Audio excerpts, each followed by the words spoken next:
Pourquoi personne ne parle de Zack Storm? Wesh les gars, vous connaissez sûrement Miraculous? Bah bien sûr, qui ne connaît pas Miraculous? Ouais, mais est-ce que vous connaissez son petit frère Zack Storm? Pourquoi je dis que Zack Storm est le petit frère de Miraculous? Bah figurez-vous que la majeure partie de l'équipe de production de Miraculous a aussi réalisé Zack Storm. Notamment on retrouve le même studio d'animation, le même producteur, à peu près les mêmes scénaristes. Donc c'est les mêmes noms qui reviennent les gars. Et bon ça pour les fans des deux séries c'était évident, c'est pour ça que je vais pas trop m'attarder dessus. Juste que voilà, regardez comment Adrien et Zack se ressemblent. Vous pouvez plus nier le lien. Pas mal, non? C'est français.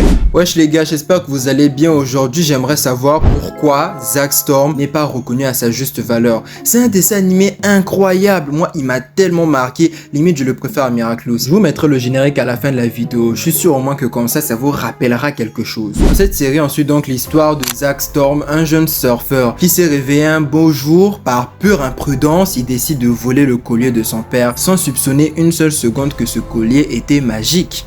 Et malgré les cris de panique de son père qui lui conjure de revenir sur la terre ferme, Zack n'écoute pas et continue de surfer. Et après un orage très normal, c'est là qu'il comprend qu'il a fait une grosse bêtise, mais c'était trop tard. Une vague gigantesque apparaît et un vortex s'ouvre dans lequel il se retrouve emporté et envoyé dans le triangle des Bermudes. En gros, c'est la poubelle interdimensionnelle dans laquelle se retrouve envoyé tout ce qui se perd dans le temps et dans l'espace. Ouf, pas facile cette phrase. Au début, il pense qu'il rêve, mais il se rend très vite compte que tout ça est bien réel. Il se fait attaquer par plein de monstres, mais heureusement un navire magique vient à son secours. Et c'est à ce moment-là que sa vie basculera à tout jamais. Pendant ce temps, le grand méchant de la série, Scullyvar, caché dans son repère de méchants, j'ai peur, est à la recherche depuis des années d'un objet millénaire, l'un des 7 yeux mythiques du triangle des Bermudes. Il est à la recherche de l'œil de Bérou. Oh mais tiens, devinez quoi, l'œil de Bérou est justement accroché au collier que Zack a volé à son père, collier qui lui a emmené